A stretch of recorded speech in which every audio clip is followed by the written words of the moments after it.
आए हुए हैं। संयुक्त राष्ट्र महासचिव एंटोनियो गुटेरेस, फ्रांस के राष्ट्रपति इमैनुअल मैक्रोन के समेत 22 देशों के राष्ट्राध्यक्ष हैं। विश्व की सभी प्रमुख आईटी कंपनियों के प्रमुख आए हुए हैं। अर्थात भारत आर्टिफिशियल इंटेलिजेंस के मुख्य संवाहक, आयोजक और अग्रणी राष्ट्र के रूप में स्थापित होता हुआ दिखाई पड़ रहा है। यह हर भारतीय के लिए एक उत्साहित और आनंदित करने वाला सुखद गौरवशाली क्षण है, परंतु यह कुछ लोगों के लिए अचंभित और आश्चर्यचकित करने वाला भी हो सकता है, क्योंकि इसी देश में एक वित्त मंत्री ऐसे थे जिन्होंने संसद के पटल पे कहा था कि भारत के लोग तो नई टेक्नोलॉजी सीखने की क्षमता नहीं रखते, उनके अंदर की योग्यता कम है, इसलिए वो डिजिटल ट्रांजैक्शन जैसी चीजों को भी कैसे समझ सकेंगे। और आज भारत डिजिटल ट्रांजैक्शन में दुनिया का नंबर 1 देश है और उससे आगे बढ़ते हुए वर्ल्ड एआई समिट यानी विश्व एआई शिखर सम्मेलन में अग्रणी भूमिका में दिखाई दे रहा है। यह प्रधानमंत्री श्री नरेंद्र मोदी जी की दूरदर्शी और कुशल नेतृत्व के कारण संभव हुआ है और इसे साकार करने के लिए आईटी मिनिस्टर अश्विनी वैष्णव जी और उनकी टीम ने प्रधानमंत्री जी के इस संकल्पना को साकार रूप देने में बहुत अच्छा सराहनीय प्रयास किया है। परंतु वो लोग जो कहते थे कि भारत नई टेक्नोलॉजी को एडॉप्ट करने की क्षमता नहीं रखता है, मुझे लगता है उन्हें इस एआई समिट के शानदार सफल आयोजन के सामने कम से कम अब अपनी गलती को स्वीकार करना चाहिए।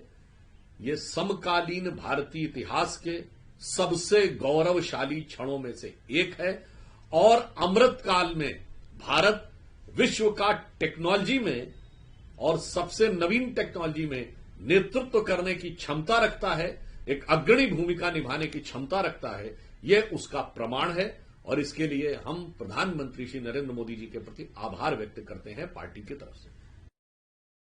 को लेकर एक तरफ सवाल जरूर उठा रही है और ये भी कांग्रेस ने कहा है कि पिछले 6 हफ्तों में उन्हीं के द्वारा डाले गए एआई निर्मित 9 वीडियो हटवा दिए गए हैं आरोप। मुझे लगता है कि जहां एक तरफ भारत के जितने भी टेक सेक्टर से जुड़े हुए लोग हैं वो इस विषय को लेकर बहुत उत्साहित हैं और देश की जनता भी अपने को बहुत गौरवान्वित महसूस कर रही है, वहीं कांग्रेस पार्टी और विपक्ष के लोग जिन्होंने इसके बारे में एक भी सराहना का कोई वक्तव्य नहीं दिया है, सराहना छोड़िए सकारात्मक वक्तव्य भी नहीं दिया है।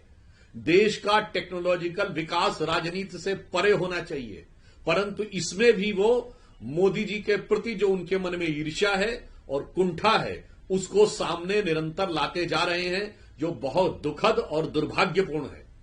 हम याद दिलाना चाहते हैं कि हम जब विपक्ष में थे तो भारत के हर टेक्नोलॉजिकल एडवांसमेंट के बारे में हम सकारात्मक भूमिका और हमारे वैज्ञानिकों की सराहना करते थे, कम से कम भारत के टेक सेक्टर की ही सराहना कर देते। तो मैं कांग्रेस पार्टी से कहना चाहूंगा, दुनिया बदल गई है। The entire country is emerging as a new nation and Congress party is submerging in a perpetual frustration. So now, only those people are not able to look up this who are having a blind view that is being totally engulfed by their hatred and frustration and inferiority complex against Prime Minister Shri Narendra Modi. तो प्रधानमंत्री मोदी जी के प्रति जो मोदी विरोध का चश्मा लगा हुआ है उसको उतारें तो उनको दिखाई पड़ेगा कि नजर बदलने के साथ, नजर पे लगे चश्मे को बदलने के साथ नजारा कितना बड़ा दिखता है। तो मैं कांग्रेस पार्टी के लिए सिर्फ एक बात कहना चाहूंगा, चश्मा उतारो फिर देखो यारों, दुनिया नई है चेहरा पुराना।